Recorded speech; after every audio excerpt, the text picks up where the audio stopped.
நீ தாண்டா கொத்தனாரு, உன்னை வச்சு தாண்டா வேலை பார்க்கணும். நான் படிச்சு சொன்னேனே, கேட்டியா? நான் வந்துடுறேன்டான்னு சொன்னேனே.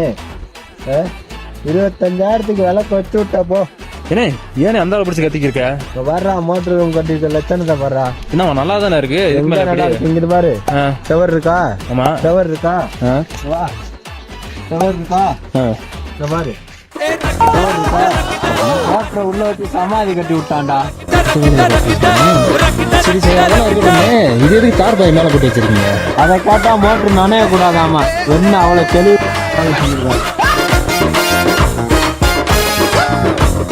ஆஹா, இப்படி ஒரு மோட்டார் ரூமை நம்ம வாழ்க்கையிலேயே பார்த்துருக்க முடியாது.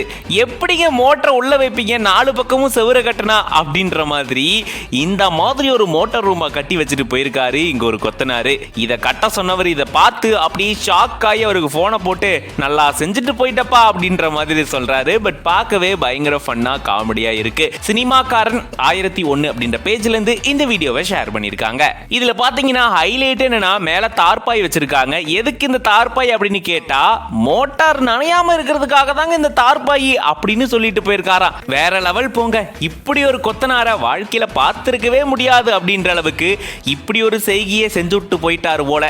இது நிஜமாலுமே மோட்டார் ரூமா இல்ல டிரான்ஸ்ஃபார்மர் வைக்கிறதுக்காக செவுரு கட்டி வச்சிருக்காங்களா அப்படின்ற அளவுக்கு இதை பார்க்கக்கூடிய ஆடியன்ஸ் எல்லாம் கமெண்ட் பண்ணிட்டு வராங்க. இப்படி 4 பக்கமும் சுவரை கட்டிட்டு போறதுக்கே வழி இல்லையா?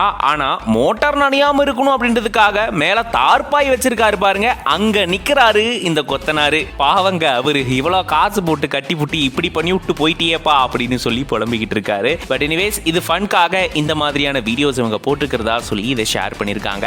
பார்க்கும்போதே பயங்கர ஃபன்னா காமெடியா இருக்கு. அண்ட் இந்த வீடியோ பார்க்கும்போது நீங்க எப்படி ஃபீல் பண்றீங்க அப்படின்ற மாதிரி கமெண்ட்ஸ்ல சொல்லுங்க.